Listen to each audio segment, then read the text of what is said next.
ഹരി ജയ കൃഷ്ണ ഹരി ജയ കൃഷ്ണ ഹരി ജയ കൃഷ്ണ ഹരി കൃഷ്ണ ഹരി ജയ കൃഷ്ണ ഹരി ജയ കൃഷ്ണ ഹരി ജയ കൃഷ്ണ ഹരി ഇന്നീയ തന്നൂടെ പുഞ്ചിരിയായോരു ചന്ദ്രികയിൽ പരക്കയാലേ പാലാഴി വെള്ളത്തിൽ മുങ്ങി നിന്നിടുന്ന നീലാഭമായോരു ശൈലം പോലെ മേവി നിന്നിടുന്ന ദൈവതം തന്നെ ഞാൻ കൈവണങ്ങിടുന്നേ കാത്തുകൊള്ളുവാൻ കീർത്തിയെ വാഴ്ത്തുവാൻ ഓർത്തു നിന്നിടുവൻ ആർത്തിയെ തീർത്തു തുണയ്ക്കേണമേ. ഓം തസ്സത്. ശ്രീകൃഷ്ണഗാഥ പാരായണം 41-ാം ദിവസം. കുചേല ഉപാഖ്യാനത്തിന്റെ ഒടുവിലത്തെ ഭാഗമാണ് ഇന്ന് പാരായണം ചെയ്യുന്നത്. ശ്രീകൃഷ്ണ ഭഗവാനെ കണ്ട് മടങ്ങുന്ന കുചേലന്റെ വിചാരങ്ങളും കുചേലൻ തന്റെ ഗൃഹത്തിന്റെ ഭാഗത്ത് എത്തിയപ്പോൾ കാണുന്ന കാര്യങ്ങളുമൊക്കെയാണ് അടുത്തതായിട്ട് വർണ്ണിക്കുന്നത്.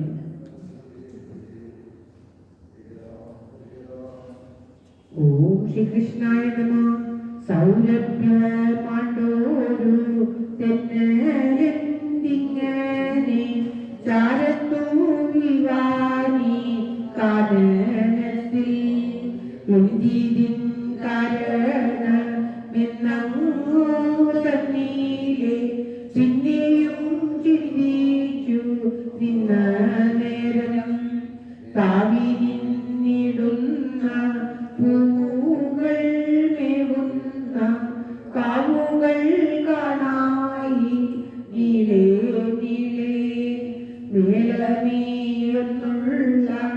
താമര പൊയ്കയും നീളവേ കാണായി നിന്നതെങ്ങും എന്തിനിങ്ങനെ ചിന്തിച്ചു നിന്നവർ ചെന്നു തുടങ്ങിയ അമ്മു തന്നെ പ്രാഭവം കൊലുമ പ്രാകാരം തന്നെയും പ്രാസാദജാലവും കാണായപ്പോൾ ആരുടെ മന്ദിരം ഒളിതെന്നിങ്ങനെ പാര്യത്തിനുള്ളിലെ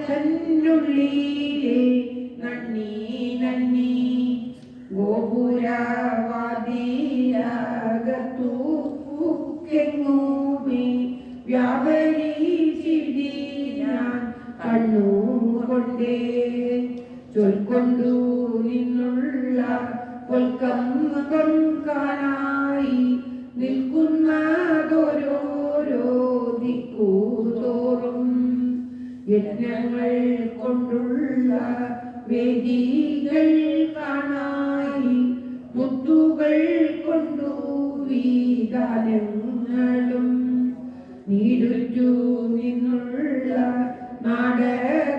നാടകശാലയിൽ ആടി നിന്നപ്പോഴു പാടി പാടി ഓലക്കം കൊണ്ടു വീരങ്ങി നിന്നിടുന്ന ബാലികമാരെയും ചാല കണ്ടാൻ വാജികൾ മേവുന്ന ശാലകൾ കാണായി വാരണം ചേരുന്ന ശാലകളും ഇത്തരമോരോരോ രത്നങ്ങൾ കൊണ്ടുള്ള വസ്തുക്കൾ പിന്നെയും കാണായപ്പോൾ വിദ്രോഹം കൊണ്ടുള്ള ഭിത്തികൾ കണ്ടിട്ടു വിസ്മയിച്ചിരിനാനേറ്റമേറ്റം.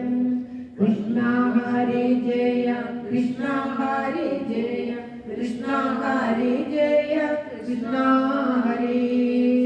എല്ലാവർക്കും എല്ലാവിധ നന്ദിയും